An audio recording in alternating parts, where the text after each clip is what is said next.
Welcome to a Triton training video.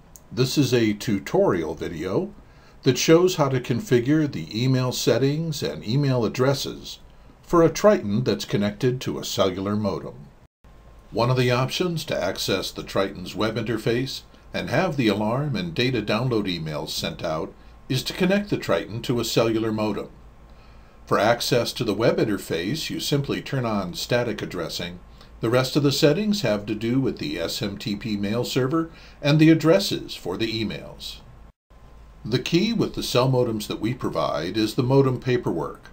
If we look at the upper half of the paperwork, we're looking for what we call a magic number, shown by the orange rectangle. In this case, 242. And if we look at the bottom half of the paperwork, we'll see that magic number in the email shown, hydrosystems242@mmilli.com.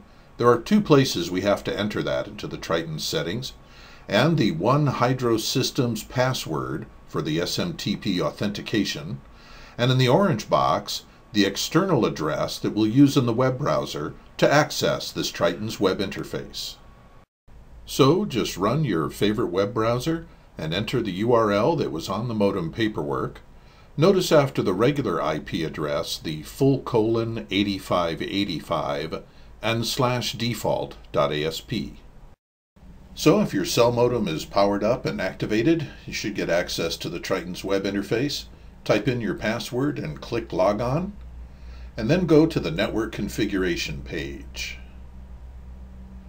You'll notice that it says No next to Use DHCP. That indicates that static addressing is turned on. And we'll scroll down to the SMTP server settings and then click the Change button.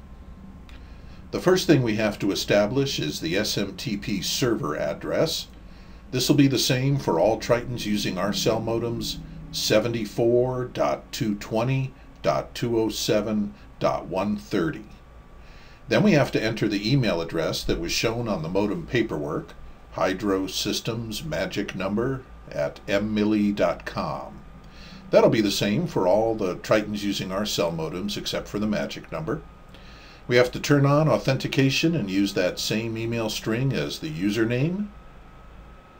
And then we also have to enter the authentication password that was shown in the modem paperwork, hydrosystems. And that'll be the same for all the Tritons using our cell modems. But that's it for the server settings. Let's go establish some emails. Click on Download Email 1's Change button, enable it, and I'm going to put in my email address. The download emails are used for the auto data download feature. That's explained in a separate video called Auto Data Download. Then we'll establish an alarm email. Enable it. I'll put in my email address. Your alarms can be set to send an alarm email, and these are the email addresses they would go to. You'll notice we only give you 3 of each, but it's very easy to set up a group email at the SMTP server level. We also give you this custom text alarm message that can be used to identify the Triton, or whatever you prefer. And there's also a Send Test Message button that will send a test message and make sure your email settings are working. Well, it was just that easy to set the SMTP server parameters and the alarm and data download emails using the web interface.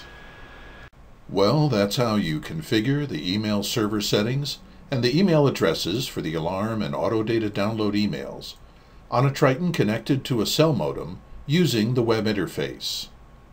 Let's put the big green check on this one. Thank you for watching.